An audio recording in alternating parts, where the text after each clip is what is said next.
ادھر چلی گئی، لہذا بیٹے کی پیاس کی خاطر، بیٹا پیاسا ہے، اسے پیاس لگ رہی ہے، 7 مرتبہ دوڑی، 7 مرتبہ دوڑی، صفا مروہ کے چکر لگائے، صفا مروہ کے چکر لگائے، ایک مرتبہ آواز آئی ہوگی اور اللہ نے کہا ہوگا اے میرے نبی ابراہیم آپ گھبراؤ نہیں، ہم اس عمل کو واجب قرار دیں گے، حاجرہ تم پریشان نہ ہونا، تمہاری بڑی محنتیں ہیں، ہمارے دین کو آگے بڑھانے میں اور ہمارے رکنوں کو آگے بڑھانے میں بڑی محنتیں ہیں، تمہارے شوہر کی بھی، تمہارے بیٹے کی بھی، اور خود تمہارے شوہر کی سب سے بڑی قربانی یہ ہے کہ اپنی زوجہ کو تانا چھوڑا، اپنے چھوٹے بچے کو جو شیر خار ہے ایسی جگہ چھوڑا ہے، نہ پانی کا اہتمام ہے نہ غذا کا اہتمام ہے، کس کا بھروسے چھوڑا؟ ذات پروردگار کے ہمارے اوپر چھوڑا ہے، لہذا ہم اہتمام کریں گے، ہم پانی بھی دیں گے، ہم غذا بھی دیں گے، اللہ ہم تمہارے اس عمل کو رائگاں ہونے نہیں دیں گے، کیوں؟ اس لیے کہ تمہاری بڑی محنت ہے، حاجرہ تم نے 7 مرتبہ سعی کی ہے، 7 مرتبہ دوڑی ہے، اب ہم اس قانون کو اور اس عمل کو واجب قرار دیتے ہیں اپنی تمام مخلوق کے اوپر کہ جو بھی ہمارے خانہ کعبہ کی، اس بیت اللہ کی زیارت کے لیے آئے گا، اس کے لیے طواف کے لیے آئے گا، ہم اس پر واجب کرتے ہیں کہ وہ 7 مرتبہ چکر لگائے، صحیح کرے صفا سے مروہ کی طرف، مروہ سے صفا کی طرف، اور کہا جا ہم نے یہ واجب قرار دیا جب تک یہ حاجی اس عمل کو نہیں کرے گا حج کامل نہیں ہوگا۔ صلوات پڑھے حضرت محمد و آل محمد پر۔ تو جناب حاجرہ سعی کر رہی ہیں، کوشش کر رہی ہیں کہ بچے کو پانی مل جائے، بچے کے لیے پانی کا اہتمام ہو جائے۔ ایک مرتبہ جناب حاجرہ نے نگاہ اٹھا کے دیکھا، جہاں بیٹا اسماعیل لیٹا ہوا تھا وہاں پر چند پرندوں کا گول ہے، اور وہاں پر پرندے چکر لگا رہے ہیں، شاید پانی سے سیراب ہو رہے ہوں، لہذا جب دیکھا کہ پرندوں کا گول آیا ہوا ہے، معلوم نہیں کیا بات ہے، یہ پرندے یہاں اکٹھا کیوں ہیں، لہذا جناب حاجرہ جب وہاں پر پہنچی، جناب اسماعیل شیر خان ہے، جب انہوں نے پیاس کے عالم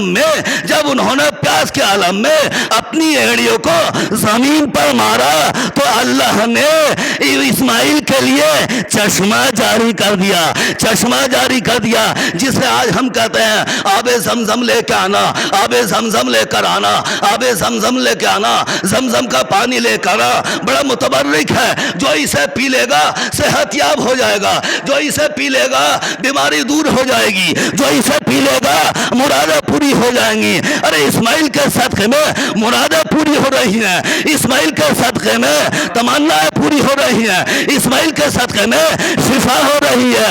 ارے جب اسماعیل کے لیے اسماعیل کے ذریعے سے شفا حاصل ہو سکتی ہے تو فخر اسماعیل کے ذریعے کیوں نہ ہو سکتی؟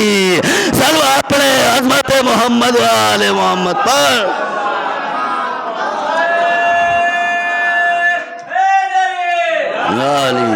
تو کیوں نہ ہو سکتا؟ بالکل ہو سکتی ہے۔ لہذا جناب حاجرہ وہاں پر پہنچی، کیا دیکھا؟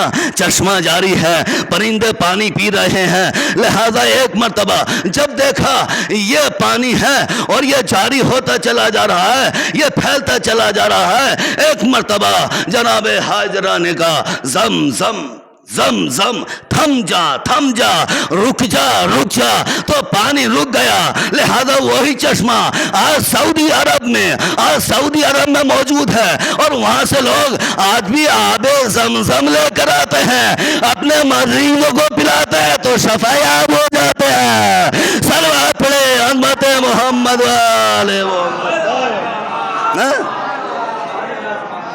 تو یہ کلمات ہیں، وہ کلمات جن کے ذریعے اللہ نے اپنے نبی خلیل ابراہیم کا امتحان لیا، بیٹے کا ذبح کرنا، بیوی اور بچوں کا ایسی جگہ چھوڑنا جہاں پر غذا کا نہ اہتمام نہ پانی کا۔ اللہ نے غذا کا بھی اہتمام کیا اور پانی کا بھی اہتمام کر دیا، ہو گئی بات پوری۔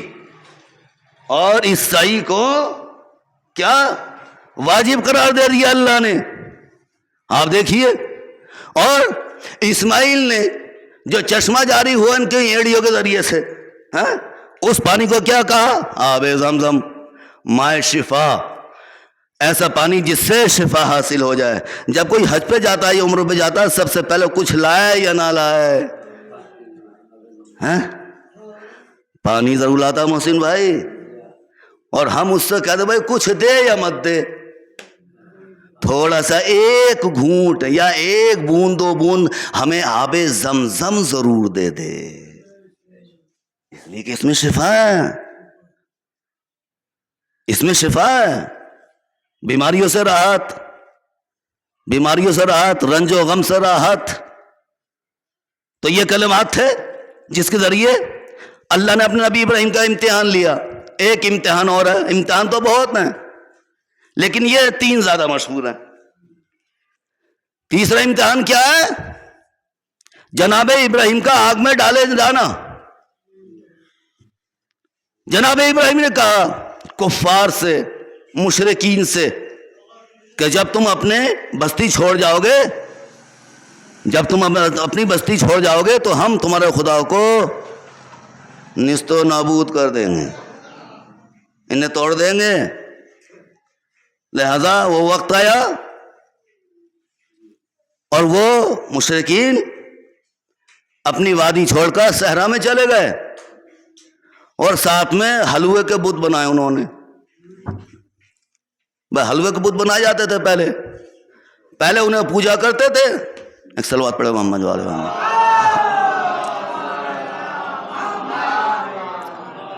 انہیں پوجتے تھے اور جب بھوک لگتی تھی تو کھا بھی لیا کرتے تھے.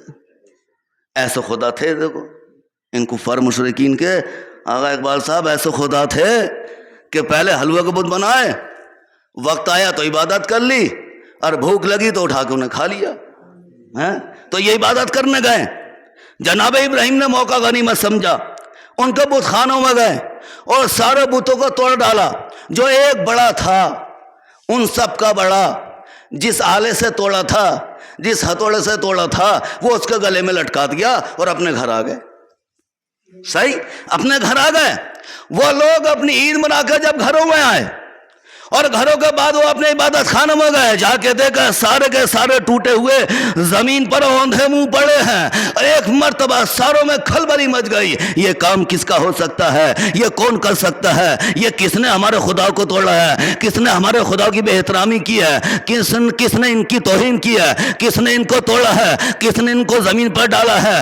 ہم اسے چھوڑیں گے نہیں. لہذا کوئی خبر دینے والا نہیں تھا, کوئی بستی میں تو تھا نہیں جو خبر دے دیتا.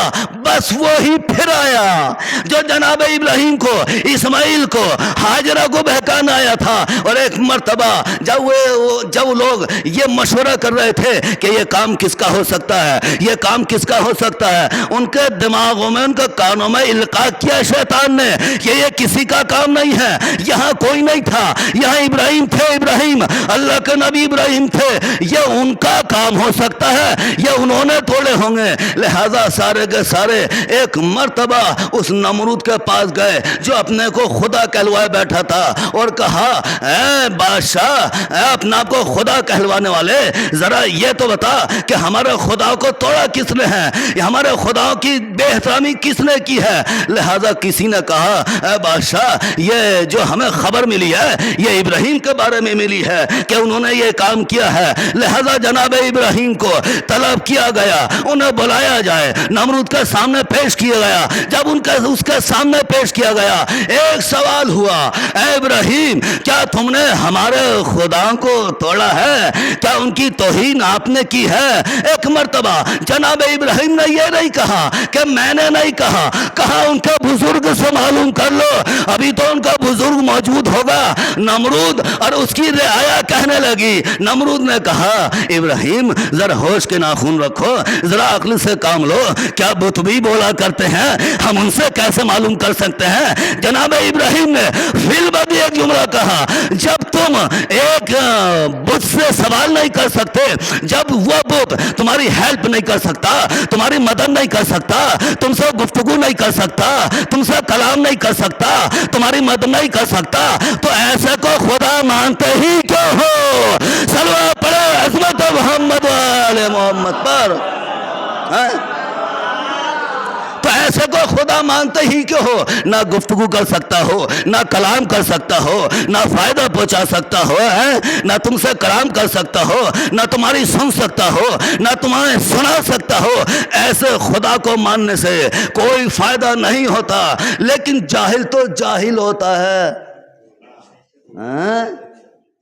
جاہل ہوتا ہے۔ مولانا ہلال صاحب، کیا جاہل ہوتا ہے؟ اسے نہیں پتا میں کیا کر رہا ہوں، وہ عقل سے کام نہیں لیتا، وہ جہالت سے کام لیتا ہے، وہ جہالت سے کام لیتا ہے۔ مولانا نے فرمایا جاہل اور جو کم عقلہ ہوتا ہے، جو بے وقوف ہوتا ہے، اس کی زبان پیچھے ہوتی ہے، اس کی زبان آگے ہوتی ہے، دل پیچھے ہوتا ہے۔ وہ پہلے بولتا ہے، بعد میں سوچتا ہے۔ اور ہوشیار کی زبان پیچھے ہوتی ہے، عقل دل آگے ہوتا ہے، پہلے سوچتا ہے بعد میں بولتا ہے۔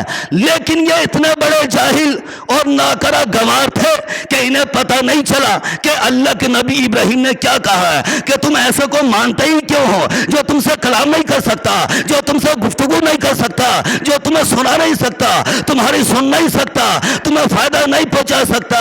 لہذا ابراہیم نے کہا، ایک مرتبہ نمرود کہتا ہے، بتاؤ یہ جب انہوں نے کیا تو انہیں سزا کیا دی جائے؟ کسی نے کہا انہیں قید میں ڈال دیا جائے، کسی نے کہا انہیں ضرب لگائی جائے، الگ الگ مشورے، کسی نے کہا انہیں جلا دیا جائے۔ قرار یہ پایا کہ ابراہیم کو جلایا جائے آگ میں۔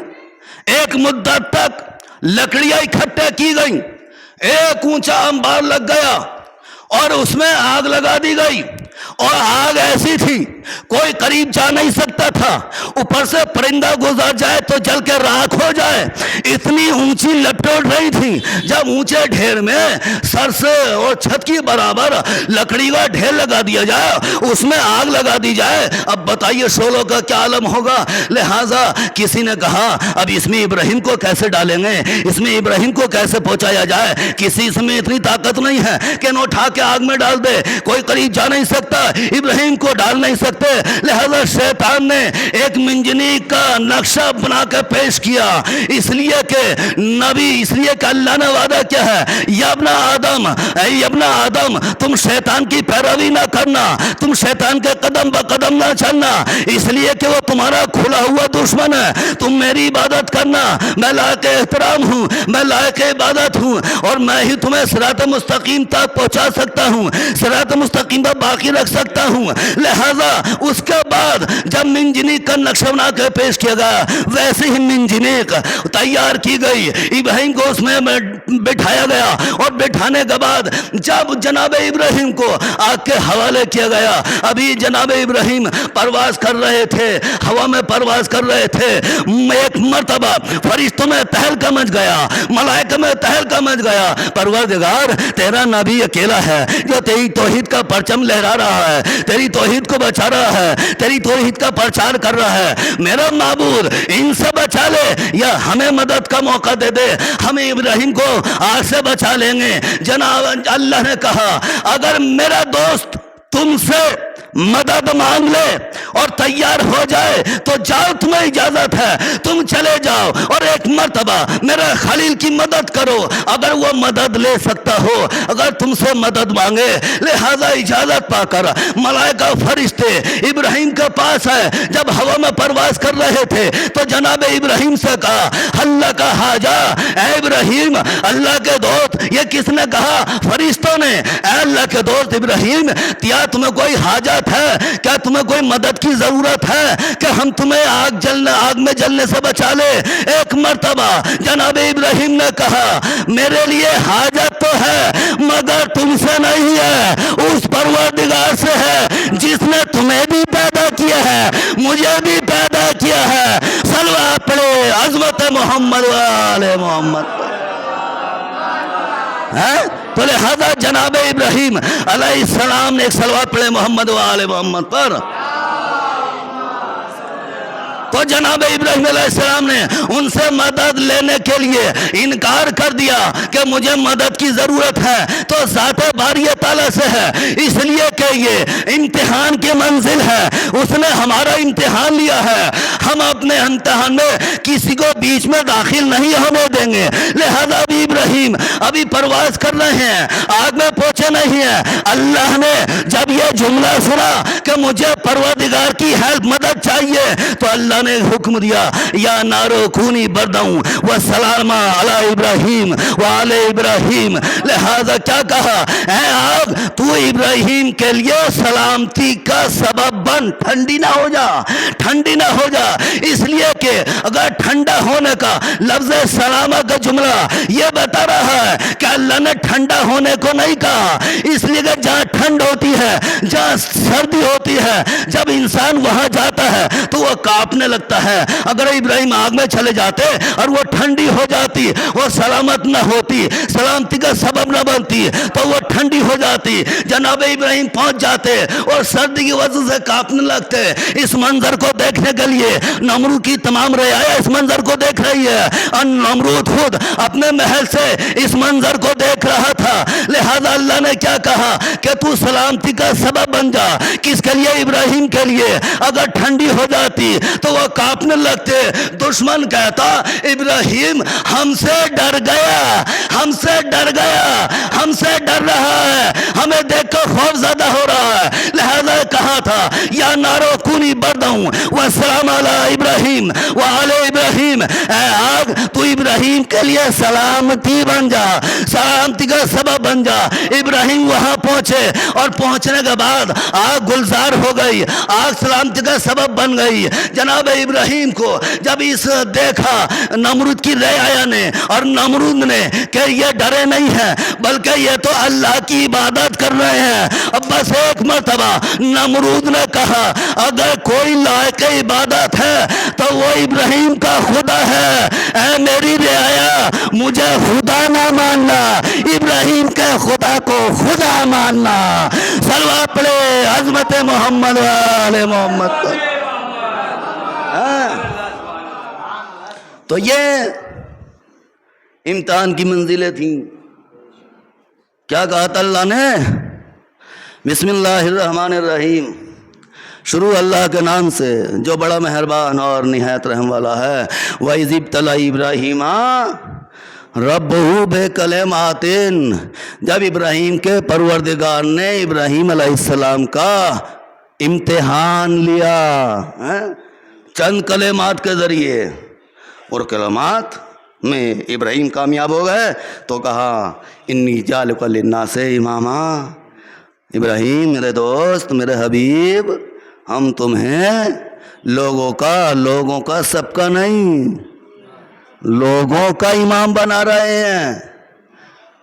کس کا؟ لوگوں کا امام بنا رہا ہے خدا۔ لہذا اللہ کے نبی نے امتحان میں کامیابی حاصل کر لی، اور یہ منزلیں وہ تھیں جو آپ کے سامنے پیش کی ہیں، یہ امتحان کی منزلیں تھیں، یہ کم بڑی منزل نہیں ہے۔ اللہ ہم سے کہتے اپنے بیٹے ذبح کر دو، کوئی ہے تیار؟ اللہ کہہ دے کہ جاؤ اپنا بیوی بچوں کو چھوڑ کے آؤ، تم خواب میں دیکھ لو کہ جاؤ بیوی بچوں کو چھوڑ دو، چھوڑ دو گے؟ نہیں چھوڑو گے، شیطانی خواب کہہ دو گے، آگ میں جلنا پڑے گا اگر ہمیں خدا ماننا ہے۔ کہو گے یہ کیسا خدا ہے جو ایسی شرطیں رکھ رہا ہے؟ اس کی ذرا سی سختی کو ہم برداشت نہیں کرتے۔ جیسے عالم ثروت میں تھے، غربت آ گئی، جب ثروت میں تھے تو خدا کو یاد نہیں کرا، 2 رکعت نماز نہیں پڑھی، کبھی زکوٰۃ نہیں دی، کبھی خمس نہیں دیا، یتیموں کا خیال نہیں کیا، بیواؤں کا خیال نہیں کیا۔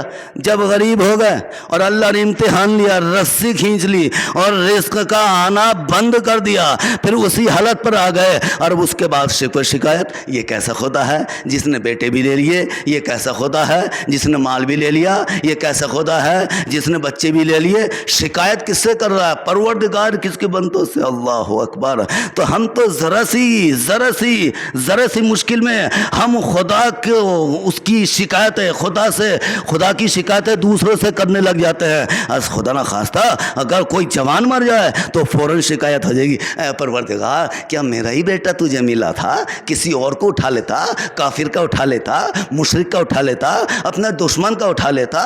لیکن یہ نہیں جانتا, یہ بندہ جاہل ہے, یہ اللہ کی معرفت نہیں رکھتا, اللہ کی معرفت نہیں رکھتا. اس لیے کہ میں آپ کو مثال دے کے آگے بڑھتا ہوں, مصائب کی طرف لاتا ہوں. اگر آپ سے کہا جائے ایک خوبصورت باغیچے میں چھوڑا جائے اور کہا جائے جاؤ جو اس باغیچے میں سب سے زیادہ خوبصورت پھول ہو, جو تمہیں زیادہ پسند ہو, جو تمہیں زیادہ پسند ہو اس کا توڑ کر لانا. کون سا پھول لاؤ گے؟ گیندے کا لاؤ گے, چمیلی کا لاؤ گے, سوسن کا لاؤ گے, کائے کا لاؤ گے, گلاب کا لاؤ گے جو کھلتا ہوا ہوگا, خوبصورت ہوگا, کھلتا ہوا ہوگا, رنگ ایسا جو اپنی طرف کھینچ لے, خوشبو ایسی جو اپنی طرف کھینچ لے, تو آپ گلاب کا پھول لاؤ گے. یہی حال اللہ کے لیے مومنوں کا, اللہ کا ہاں یعنی ارادہ مومنوں کے بارے میں ہوتا ہے کہ میں یہ چاہتا ہوں کہ سب سے جو مجھے پسند ہے سب سے پہلے وہ پھول توڑا جائے, اور ملائکہ اور ملک کو بھیجتا ہے, کہا جاؤ یہ ہمیں زیادہ پسند ہے,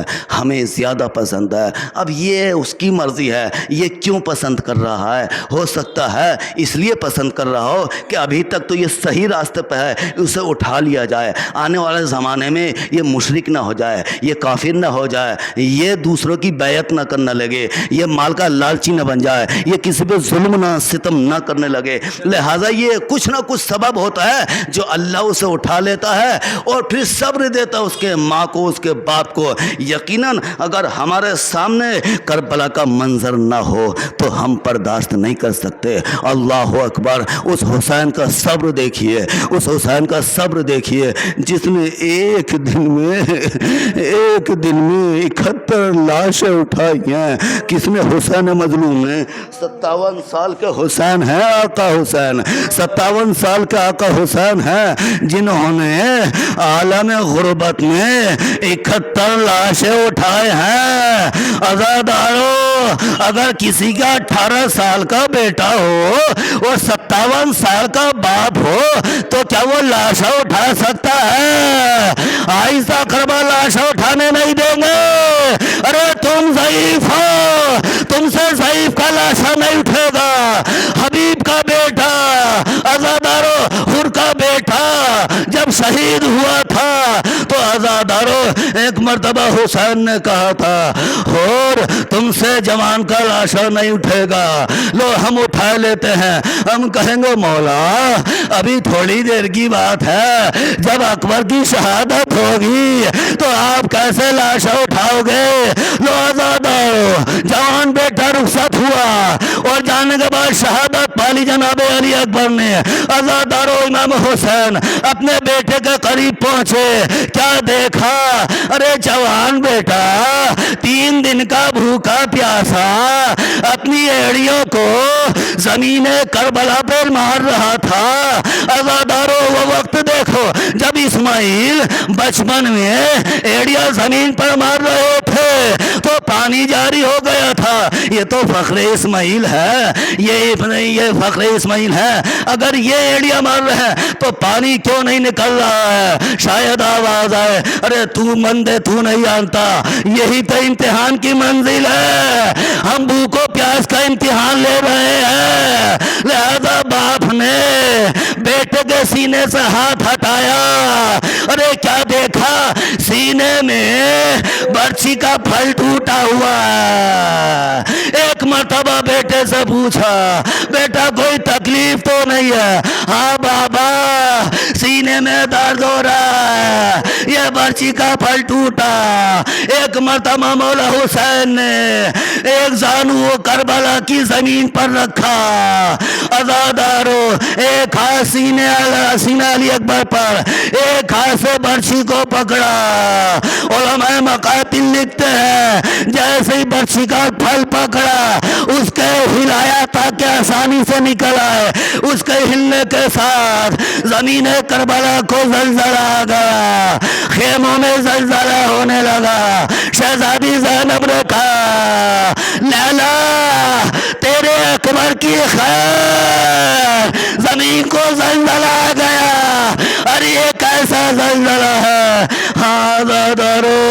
اس کے بعد حسین نے نجف کا رخ کر کے کہا بابا علی مرتضیٰ، بابا علی مرتضیٰ، ارے دو انگلیوں سے خیبر اٹھانا بڑا آسان ہے، آئیے کربلا میں دیکھیے حسین کا امتحان، حسین کا صبر دیکھیے، جوان بیٹے کے سینے سے برچھی کا پھل کھینچا، عزادارو برچھی کے ساتھ ساتھ اکبر کا کلیجہ آ گیا، ایک خون کا فوارہ جاری ہوا، عزادارو اکبر کی روح پرواز کر گئی، حسین لاشیں اٹھانا چاہتے ہیں، 57 سال کی عمر ہے، جوان کا لاشا ہے، ضعیف باپ ہے، لاشا اٹھا نہ سکا، آخر میں خیمہ کا رخ کر کے کہا اے بنی ہاشم کے بچوں آؤ،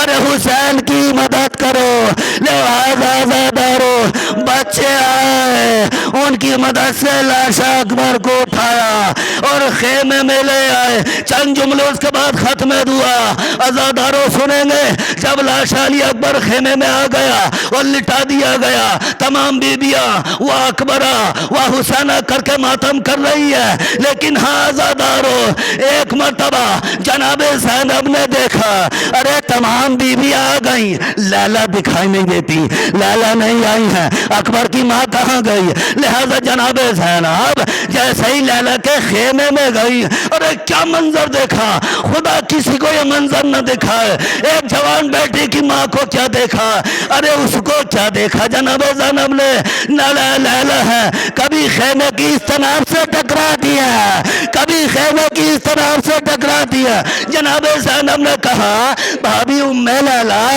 ارے آپ خیمے کی تنابوں سے کیوں ٹکرا رہی ہیں، کاش شہزادی میرا اکبر مارا گیا مجھے دکھائی نہیں دیتا، لو لیلا کو لاش اکبر پہ لایا گیا، لیلا نے ایک مرتبہ اکبر کے سینے سے کیا دیکھا کیا محسوس کیا، برچھی کا پھل ٹوٹا ہوا ہے، اکبر کا سینہ زخمی ہے، ایک مرتبہ کا اے بیٹا اکبر مجھے معاف کر دینا، میں ویسے ہی تربیت نہ کر سکی جیسا تربیت کرنے کا حق ہے، اللہ لعنت اللہ علی القوم الظالمین، ساری عالم الذین